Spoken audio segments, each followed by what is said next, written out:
Anchor Anushree ಅಂದಿದ ತಕ್ಷಣ ಎಲ್ರಿಗೂ ನೆನಪಾಗೋದು ಸರಿಗಮಪ. ಸರಿಗಮಪದಲ್ಲಿ ಅನುಶ್ರೀ ಇದ್ರೇನೆ ಒಂದು ಕಳೆ. ಯಾಕಂದರೆ ಹಾಡಿನ ಜೊತೆಗೆ ಮಾತು ಸೇರಿದ್ರೆ ಆ ಕಾರ್ಯಕ್ರಮ ಇನ್ನೂ ಅದ್ಭುತವಾಗೇ ಇರುತ್ತೆ. ಅದರಲ್ಲೂ ಅನುಶ್ರೀ ಯಾವಾಗ ಹೇಗೆ ಮಾತಾಡಬೇಕು ಅನ್ನೋದನ್ನು ತುಂಬ ಚೆನ್ನಾಗಿ ತಿಳ್ಕೊಂಡಿದ್ದಾರೆ. ಆದರೆ ಕಳೆದ ವಾರದಲ್ಲಿ ಸರಿಗಮಪಗೆ ಅನುಶ್ರೀ ಬರಲೇ ಇಲ್ಲ. ಇದು ಸಾಕಷ್ಟು ಜನರಿಗೆ ಸಾಕಷ್ಟು ಪ್ರಶ್ನೆಯನ್ನು ಹುಟ್ಟಾಕಿತ್ತು. ಸೀಸನ್ 1ರಿಂದ ಇಲ್ಲಿವರೆಗೂ ಆ್ಯಂಕರ್ ಆಗಿ ನಿರೂಪಣೆ ಮಾಡ್ತಾ ಇರೋದು ಅನುಶ್ರೀನೇ. ಆದರೆ ಇದ್ದಕ್ಕಿದ್ದ ಹಾಗೇನೆ ಬರಲಿಲ್ಲ ಅಂತಂದರೆ ಏನು ಕಾರಣ ಇರ್ಬೋದು ಅಂತ ಕಾರಣವನ್ನು ಹುಡುಕೋರ ಸಂಖ್ಯೆ ಕೂಡ ಹೆಚ್ಚಾಗಿತ್ತು. ಮಾಸ್ಟರ್ ಆನಂದ್ ಈ ಬಾರಿಯ ಸರಿಗಮಪವನ್ನು ನಡೆಸ್ಕೊಟ್ರು. ಅದಾದಮೇಲೆ ಅನುಶ್ರೀ ಹಾಗಿದ್ರೆ ಇನ್ಮೇಲೆ ನಡೆಸ್ಕೊಡಲ್ಲವಾ, ಎಲ್ಲಿ ಹೋದ್ರು, ಸರಿಗಮಪಗೆ ಗುಡ್ ಬೈ ಹೇಳಿದ್ರ, ಇನ್ಮೇಲೆ ಆ್ಯಂಕರಿಂಗ್ ಮಾಡಲ್ವಾ, ಎಂಥದೇ ಕಷ್ಟ ಇದ್ರು ಎಂಥದೇ ಸಂದರ್ಭ ಇದ್ರು ಬಹು ವರ್ಷಗಳಿಂದ ಸರಿಗಮಪನ ನಡೆಸ್ಕೊಡ್ತಾ ಇರೋದೇ ಅನುಶ್ರೀ. ಈಗ ಇದ್ದಕ್ಕಿದ್ದ ಹಾಗೆ ಕಾಣ್ತಿಲ್ಲ ಅಂದರೆ ಏನು ಪ್ರಶ್ನೆ ಅನ್ನೋದು ಅನೇಕರ ಕುತೂಹಲಕ್ಕೆ ಕಾರಣವಾಗಿತ್ತು. ಇದಕ್ಕಿಂತ ಕೆಲವು ದಿನಗಳ ಹಿಂದೆ ಅನುಶ್ರೀ ನನ್ನ ಮದುವೆ ಮಾರ್ಚ್ 17ಕ್ಕೆ ಅಂತ ಹೇಳಿದ್ದು ಕೂಡ ಸಿಕ್ಕಾಪಟ್ಟೆ ಚರ್ಚೆಗೆ ಕಾರಣವಾಗಿತ್ತು. ಹಾಗಿದ್ರೆ ಅನುಶ್ರೀ ಮದುವೆ ಆಗ್ತಿದ್ದಾರಾ, ಮದುವೆ ಆಗೋ ಹುಡುಗನ ಜೊತೆಗಿದ್ದಾರಾ, ಸೊ ಮದುವೆ ಬ್ಯುಸಿಯಲ್ಲಿದ್ದಾರಾ, ಮದುವೆ ಆಗೇ ಹೋಗಿದೆಯಾ, ಈ ಎಲ್ಲ ಪ್ರಶ್ನೆಗಳಿಗೂ ಇದೀಗ ಉತ್ತರ ಸಿಗ್ತಾ ಇದೆ. ಹೌದು, ಹಾಗಿದ್ರೆ ಆ್ಯಂಕರ್ ಅನುಶ್ರೀ ಮದುವೆ ಯಾವಾಗ, ಎಲ್ಲಿ, ಹೇಗಾಯಿತು, ಏನಾಯಿತು, ಏನು ಚರ್ಚೆ ಆಗ್ತಿದೆ, ಇದೆಲ್ಲದ್ರ ಬಗ್ಗೆ ಈ ವಿಡಿಯೋದಲ್ಲಿ ಕಂಪ್ಲೀಟಾಗಿ ಹೇಳ್ತಾ ಹೋಗ್ತೀವಿ. ಆದರೆ ಇಲ್ಲಿವರೆಗೂ ನಿಮ್ಮ ಮೆಘಾ ಸುದ್ದಿಯನ್ನು ಸಬ್ಸ್ಕ್ರೈಬ್ ಮಾಡಿಲ್ಲ ಅಂದರೆ ಈಗಲೇ ಸಬ್ಸ್ಕ್ರೈಬ್ ಮಾಡಿ. ಹೆಚ್ಚಿನ ಮಾಹಿತಿಗಾಗಿ ಬೆಲ್ ಐಕಾನ್ ಪ್ರೆಸ್ ಮಾಡೋದನ್ನು ಮರಿಬೇಡಿ. ಎಸ್, ಆ್ಯಂಕರ್ ಅನುಶ್ರೀ ಮದುವೆ ಈಗಾಗಲೇ ಅನೇಕರ ಜೊತೆಗೆ ಮಾಡಿಸ್ಬಿಟ್ಟಿದ್ದಾರೆ. ಆ್ಯಂಕರ್ ಅನುಶ್ರೀ ಅಂದಿದ ತಕ್ಷಣ ಅವ್ರ ಜೊತೆಗೆ ಮದುವೆ ಆಯಿತು, ಇವ್ರ ಜೊತೆಗೆ ಮದುವೆ ಆಯಿತು ಅನ್ನೋ ಚರ್ಚೆಗಳೇ ಹೆಚ್ಚು. ಹಾಗಾಗಿ ಅವರ ಮದುವೆ ಅಂದರೆ ತುಂಬ ಜನ ಅಯ್ಯೋ ಇದು ಫೇಕ್ ನ್ಯೂಸ್ ಇರ್ಬೋದು ಬಿಡ್ರಿ ಅಂತ ಸುಮ್ಮನಾಗ್ಬಿಡ್ತಾರೆ. ಆದರೆ ಈ ಬಾರಿ ಒಂದು ಸ್ಟ್ರಾಂಗ್ ಆದಂಥ ಮೆಸೇಜನ್ನು ಆ್ಯಂಕರ್ ಅನುಶ್ರೀನೇ ನೀಡಿಬಿಟ್ಟಿದ್ದಾರೆ. ಅದು ಅವರ ಮದುವೆ ವಿಚಾರಕ್ಕೆ ಸಂಬಂಧಪಟ್ಟಂತೆ. ಹಾಗಿದ್ರೆ ಅನುಶ್ರೀ ಮದುವೆ ಆಗ್ತಿರೋ ಹುಡುಗ ಯಾರು, ಆಲ್ರೆಡಿ ಮದುವೆ ಆಗಿದೆಯಾ ಅಥವಾ ಮದುವೆ ಆಗಬೇಕಾ, ಈ ವಿಡಿಯೋದಲ್ಲಿ ಅದನ್ನು ಹೇಳ್ತೀವಿ ಕೇಳಿ. ಆ್ಯಂಕರ್ ಅನುಶ್ರೀ ಈ ಬಾರಿ ಸರಿಗಮಪಗೆ ಬರದೇ ಇರೋದಕ್ಕೆ ಕಾರಣ ಅವರು ನಿವೃತ್ತಿಯನ್ನು ಘೋಷಣೆ ಮಾಡಿಲ್ಲ ಅಥವಾ ಮದುವೆನೂ ಆಗಿಲ್ಲ. ಅವರು ಪ್ರಯಾಗ್ರಾಜ್ಗೆ ಹೋಗಿದ್ದಾರೆ. ಇದೀಗ ಕುಂಭಮೇಳ ನಡೀತಾ ಇದೆ. ಈ ಕುಂಭಮೇಳದಲ್ಲಿ ಭಾಗವಹಿಸುವುದು ತಲತಲಾಂತರ ಜನ್ಮದ ಪುಣ್ಯ ಅಂತಲೇ ನಂಬಲಾಗಿದೆ. ಹಿಂದೂ ಸಂಪ್ರದಾಯದಲ್ಲಿ ಕುಂಭಮೇಳಕ್ಕೆ ತನ್ನದೇ ಆದ ವಿಶಿಷ್ಟತೆ ಹಿನ್ನೆಲೆ ಒಂದು ಇದೆ, ಮಹತ್ವವೂ ಇದೆ. ಒಂದು ವೇಳೆ ಈ ಮಹಾಕುಂಭಮೇಳದಲ್ಲಿ ಭಾಗಿಯಾದರೆ ಅಲ್ಲಿ ಹೋಗಿ ನಾವು ಪುಣ್ಯ ಸ್ನಾನವನ್ನು ಮಾಡಿದ್ರೆ ಮಾಡಿದ ಪಾಪ ಕರ್ಮಗಳು ತೊಳೆದು ಹೋಗುತ್ತೆ ಅನ್ನುವಂಥದ್ದು ನಂಬಿಕೆ. ಸಾಧು ಸಂತರು ಇಲ್ಲಿಗೆ ಬರ್ತಾರೆ. ಅಂಥದ್ರಲ್ಲಿ ನಾವು ನೀವು ಹೋಗ್ತೀವಾ ಅನ್ನೋ ಪ್ರಶ್ನೆ ಇದ್ದರೆ ನಿಜವಾಗ್ಲೂ ಆಶ್ಚರ್ಯ ಆಗತ್ತೆ.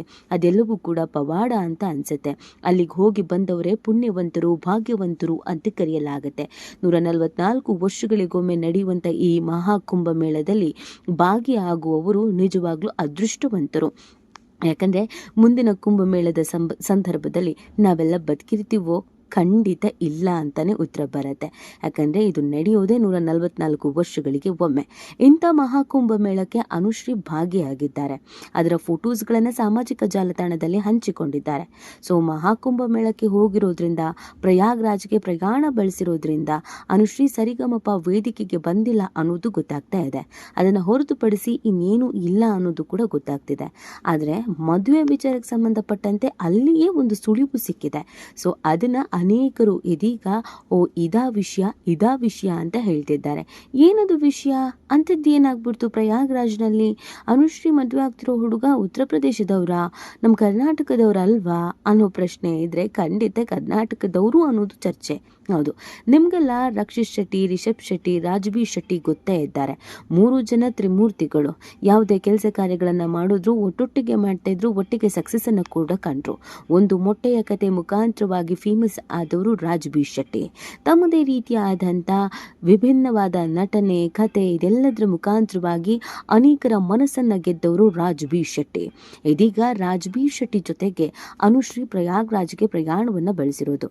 ಕೇವಲ ಇವರಿಬ್ಬರು ಮಾತ್ರ ಅಲ್ಲ, ಚಾರ್ಲಿ ನಿರ್ದೇಶಕ ಕಿರಣ್ ಜೊತೆಗೆ ಇನ್ನೊಂದಷ್ಟು ಸ್ನೇಹಿತರು ಕೂಡ ಭಾಗಿಯಾಗಿದ್ದಾರೆ. ಆದರೆ ರಾಜ್ಬಿ ಶೆಟ್ಟಿ ಮತ್ತು ಅನುಶ್ರೀ ಅಕ್ಕಪಕ್ಕದಲ್ಲಿ ನಿಂತಿದ್ದಾರೆ. ರಾಜ್ಬಿ ಶೆಟ್ಟಿ ಮತ್ತು ಅನುಶ್ರೀ ತುಂಬಾನೇ ಕ್ಲೋಸ್ ಆಗೂ ಇದ್ದಾರೆ. ಈ ಹಿಂದಿನ ಅನೇಕ ಇಂಟರ್ವ್ಯೂಗಳಲ್ಲಿ ಇವರಿಬ್ರು ಒಟ್ಟಿಗೆ ಕಾಣಿಸ್ಕೊಂಡಿದ್ದು ಕೂಡ ಇದೆ. ಮತ್ತು ಇವರಿಬ್ರು ಮಂಗಳೂರಿನವರು ಅನ್ನೋದು ಕೂಡ ಇಲ್ಲಿ ಮುಖ್ಯ ಆಗುತ್ತೆ. ಮೂಲಗಳ ಪ್ರಕಾರ ಇವರಿಬ್ರು ತುಂಬಾನೇ ಆತ್ಮೀಯರು ಆಗಿದ್ದಾರೆ, ಕ್ಲೋಸ್ ರಿಲೇಶನ್ಶಿಪ್ಪು ಕೂಡ ಇದೆ. ಸೊ ಇದನ್ನೆಲ್ಲ ನೋಡ್ತಾ ಇದ್ದವರು ಅನುಶ್ರೀ ಇದಾ ವಿಷಯ ಅಂತ ಹೇಳ್ತಿದ್ದಾರೆ. ಅಂದರೆ ರಾಜ್ಬೀರ್ ಶೆಟ್ಟಿ ಮತ್ತು ಅನುಶ್ರೀ ಇಬ್ಬರು ಮದುವೆ ಆಗ್ತಿದ್ದಾರೆ ಅನ್ನುವಂಥ ಸುದ್ದಿಯೇ ಇದೀಗ ಸಾಮಾಜಿಕ ಜಾಲತಾಣಗಳಲ್ಲಿ ಸಿಕ್ಕಾಪಟ್ಟೆ ವೈರಲ್ ಆಗ್ತಾ ಇದ್ದಾರೆ. ಇಬ್ಬರು ಒಂದೇ ಊರಿನವರು, ಇಬ್ಬರಿಗೂ ಕೂಡ ಒಂದೇ ಥರ ವಯಸ್ಸು ಆಗಿದೆ. ಅಲ್ಲದೆ ಇಬ್ಬರ ಆಲೋಚನೆಗಳು ಒಂದೇ ಥರ ಇರಬಹುದು. ರಾಜ್ಬೀರ್ ಶೆಟ್ಟಿಗೂ ಕೂಡ ಒಂದೊಳ್ಳೆ ಮನಸ್ಸಿರುವಂಥ ಹುಡುಗಿ ಬೇಕಾಗಿದೆ. ಯಾಕಂದರೆ ಜೀವನದಲ್ಲಿ ಅನೇಕ ಸಾಲು ನೋವು ಕಷ್ಟಗಳನ್ನು ಅನುಭವಿಸಿ ಅವಮಾನಗಳನ್ನು ಅನುಭವಿಸಿ ಈ ಹಂತಕ್ಕೆ ಯಶಸ್ಸನ್ನು ಕಂಡಿದ್ದಾರೆ. ಇನ್ನು ಅನುಶ್ರೀ ಕೂಡ ಅದೇ ರೀತಿಯಾಗಿ ಜೀವನದಲ್ಲಿ ಸಾಲು ನೋವು ಅವಮಾನ ಎಲ್ಲವನ್ನೂ ಎದುರಿಸಿ ಈ ಮಟ್ಟಿಗೆ ಇವತ್ತು ನಿರೂಪಕಿಯಾಗಿ ನಿಂತಿದ್ದಾರೆ. ಹೀಗಿರಬೇಕಾದ್ರೆ ಎರಡು ಮನಸ್ಸುಗಳು ಒಂದಾಗಿದ್ರೆ ಅದರಲ್ಲಿ ಯಾವುದೇ ರೀತಿಯಾದಂಥ ಸಮಸ್ಯೆ ಅಂತೂ ಖಂಡಿತ ಇಲ್ಲ. ಇವರಿಬ್ಬರ ಜೋಡಿ ನೋಡೋದಕ್ಕೂ ಕೂಡ ಚೆನ್ನಾಗಿದೆ. ಅದಲ್ಲದೆ ಇಬ್ಬರು ಮನಸ್ಸು ಒಂದಾಗಬೇಕಷ್ಟೇ. ಸೊ ಹಾಗಾಗಿ ರಾಜ್ಬೀರ್ ಶೆಟ್ಟಿ ಮತ್ತು ಅನುಶ್ರೀ ಮದುವೆ ಆಗ್ತಿರಬಹುದು ಅನ್ನುವಂಥ ಗೆಸ್ಸನ್ನು ಮಾಡಲಾಗ್ತಿದೆ. ಈ ಫೋಟೋಸ್ಗಳು ಸಾಮಾಜಿಕ ಜಾಲತಾಣಗಳಲ್ಲಿ ವೈರಲ್ ಆಗ್ತಿದೆ. ಇದಕ್ಕೆ ಸಂಬಂಧಪಟ್ಟಂತೆ ಅನುಶ್ರೀನೇ ಕ್ಲಾರಿಟಿ ಕೊಡಬೇಕಷ್ಟೇ. ಈ ಬಗ್ಗೆ ನಿಮಗೇನು ಅನಿಸುತ್ತೆ ಅನ್ನೋದನ್ನು ನೀವು ಕೂಡ ಕಮೆಂಟ್ ಮಾಡಿ ನಿಮ್ಮ ಅನಿಸಿಕೆಯನ್ನು ತಿಳಿಸಬಹುದು.